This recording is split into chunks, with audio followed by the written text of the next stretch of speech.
Elhamdülillah menin dostlarım көп. Барын ең жақшы деп, ең жақын деп айта албасам да, bir ekөөс өтө жақын bir туғандайбыз. Ортоғуда сеники меники деген нерсе жоқ дейді. Акча маселеси болсун, башка нерсе болсун, эч эсептешпейбиз. Аллах жолунда бири-бирибизди жакшы көрөбүз, динде бири-бирибизге жардам беребиз, ушул нерсе туурабы эсептешпегенибиз. Анткени биз достуктун каны башка, жаны бир, өзү башка, кошелогу бир дейбиз. Эми эсепти сайрылдайт деген сөз бар. Эсеп болуш керек, туура.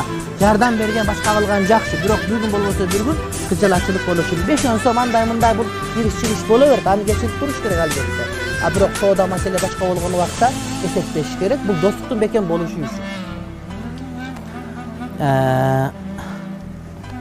Умар разияллаху анху айтканы го. Мусулман үчүн исламдан кийинки эң чоң неамат жакшы дост деп. Акыйкат ушундай. Достук үчүн дуа кылып коюңуз. Аллахтын аршынын көлөкөсүндө туруучу жетинин бири биз бололу. Аллах үчүн бири-бирин жакшы көргөндөр дейт. Аллах ыраазы болсун, абдан көңүлүм ачылды. Анткени кол жазма сулуу.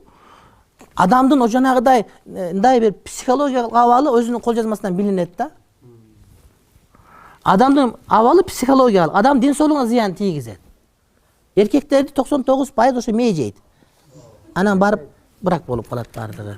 А бул акыл эси нормаль деген сөз. Бирок жанагыдай азыр көп дүйнө топтой элек болсоңор керек, жанагыдай бизнес башка болгондо эсеп менен бухгалтерия менен болуш керек бардыгы. Ошону мен силерге кеңеш кылат элем.